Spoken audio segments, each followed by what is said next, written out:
Happy Wednesday, everybody. I just want to tell a story today about my friend who shall remain anonymous. I'm going to call her Hope. Hope is an art major for the purposes of the story. Once upon a time, I was living in my hometown. I was a part of the Catholic community there. I hung out a lot with college students, even though I was not in college anymore, but you know, they were more or less my age. And one of our focuses as a community, as Father Vogel was directing us, he was our priest, was to make sure we were a very welcoming community. We wanted to bring other people into the community. Why? Because the love of Christ is welcoming. If we are Catholic, that's what Catholic means, universal. Everyone is welcome. Let's sing all are welcome. Let's not sing all are welcome. There was this girl, Hope, that I remember reaching out to one Sunday, and I was like, hey, how are you? My name's Peter. And I sat next to her after Mass, and we had refreshments, donuts or something, I don't know.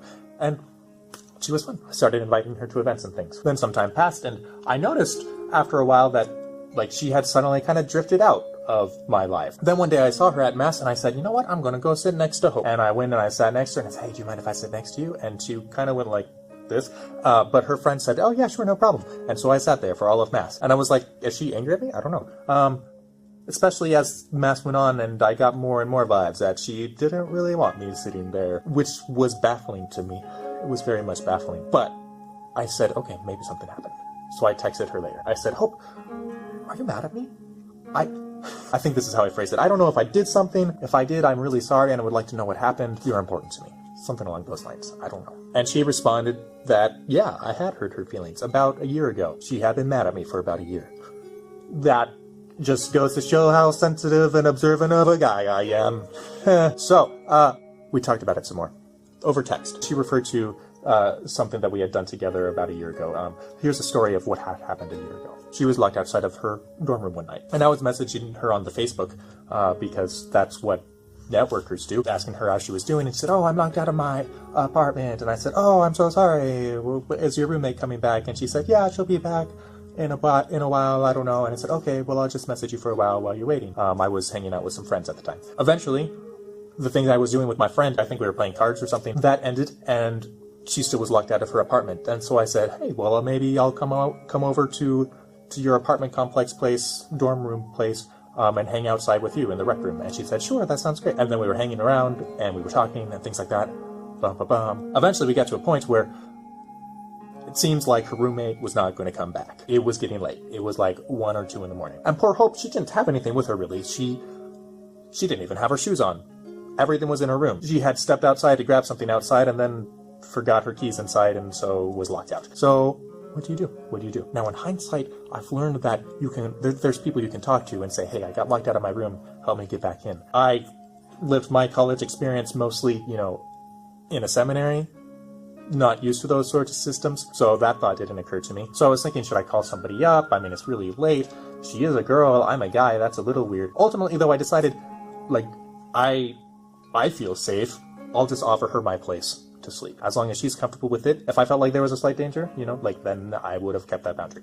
I didn't. That was my judgment call. So I said, hey, well, I mean, we could call somebody up, or if you want, you can come sleep at my place. I'll give you a place to sleep the night. And she said, okay, let's do that. So she doesn't have shoes on. It's the middle of winter. There's snow on the ground. And so I carried her to my car, and I didn't slip.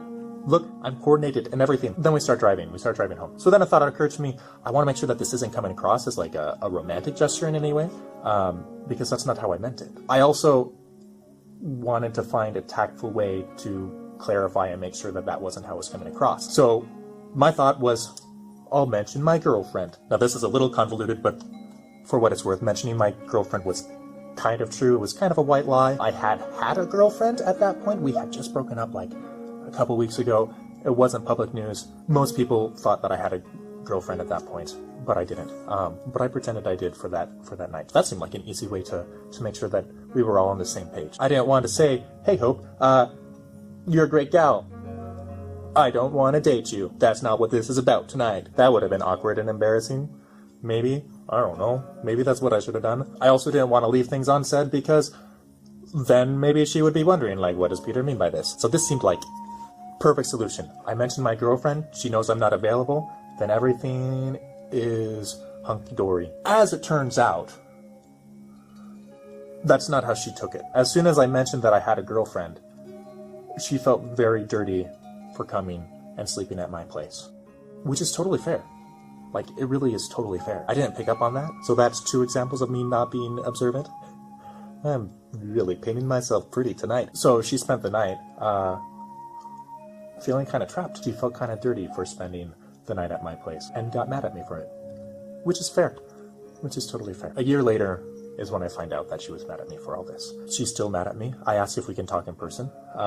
See, this was a tricky part. I don't know, maybe I was being too boxy, too square about all this thing. But the problem was, it was hard for me to feel entirely genuine about apologizing, because all I could say was, I'm really sorry that you felt this way. And that just doesn't feel like a real apology. Problem was, looking back, I didn't know how to change my story. So if you have a thought on, like, how could I have lived out this story where everything would have worked out better, let me know. But, like, my judgment calls, I feel like with the information that was available to me, I don't know if looking back I would really make different judgment calls. Maybe I should have been more direct about, hey, I want to make sure that I'm not sending mixed signals.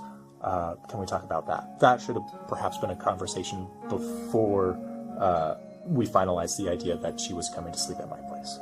Actually, that would have saved a lot of trouble. Yeah, I think that's what I should have done.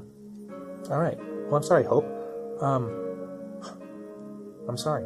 I should have done that. Okay. Well, I was expecting to wrap up this story by saying, like, sometimes you just don't see eye to eye with somebody and people disappear out of your life. Instead, I'm wrapping up the story saying I think I was wrong a couple years ago. If Hope happens to see this, again, I'm sorry. Hope is not this girl's real name. I'm not going to say her real name on camera. I'm still learning things from you, apparently. So thank you for that. That's all I got. I hope you like this video. I invite you to share with a friend. That always makes me happy. And God bless and ciao.